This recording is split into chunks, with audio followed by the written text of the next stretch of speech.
नमस्कार शेतकरी बंधूंनो, मी आपला शेतकरी मित्र किशोर पुढे. आज मित्रांनो शेतात बांधबंदिस्तीचे कामं चालू आहे.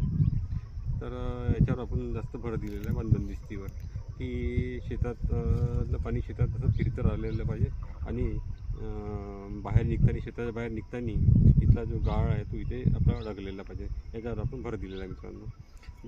तर जनरली असं पाहिलं, आधी जे लोकांनी जी सिस्टम करून ठेवली होती की शेतातलं पाणी फिरतं राहत होतं आणि काय करत होतं की फिरतं राहत होतं आणि गाळ इथल्या इथे बसत होता आणि असं पाणी सामोरं जात होतं. आज जर विचार केला मित्रांनो, पाणी जे वाहून जाणारं पाणी आहे, त्या पाण्यासोबत जर आपण पाहिलं तर त्या पाण्यात जी मातीची संरचना होती, जी मातीची संरचना जी होती, मेनली जो फॅक्टर होता तोच आपल्या जमिनीच्या बाहेर चाललेला आहे वाहून पाण्यासोबत.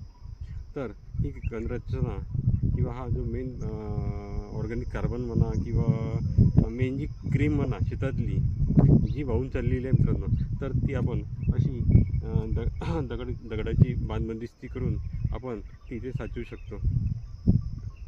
तर मित्रांनो, आपण या गोष्टीकडे लक्ष देत नाही आहे. आपण धुऱ्या फोडण्यावर लक्ष देत आहे, या गोष्टीकडे लक्ष देत आहे मित्रांनो. पण जी आपली क्रीम वाहून चालली आहे त्याच्याकडे आपण कोणीच लक्ष देत नाही, कोणी यासाठी बोलायला काय तयार नाही. या क्रीमसोबत जर तुम्ही पाहिलं, क्रीम जे वाहून जाणार पाणी आहे त्याचा जर तुम्ही अगर कलर जर पाहिला तर तुमच्या डिकम्पोजरचा कलर, जीवामृतचा कलर किंवा तुमचा गोकृपाचा कलर हा त्या वाहून जाणाऱ्या पाण्यासारखाच दिसतो. तर जी मेन क्रीम आहे आपली तीच शेतात बाहेर चाललेली आहे मित्रांनो. तर त्याचा अटकाव करण्यासाठी मित्रांनो, अशी आपण गोट्याची जर रचना केली दरवर्षी हा इथला गाळ साचत राहते. तर हे करायचे मित्रांनो. आणि पाणी कसे आहे, पाणी असं फिरतं राहिलेलं पाहिजे शेतात, म्हणजे गाळ इथे साचत राहतो, फिरतं पाणी राहते आणि मग गाळ इथे साचला का मग पाणी निघून जाते मित्रांनो.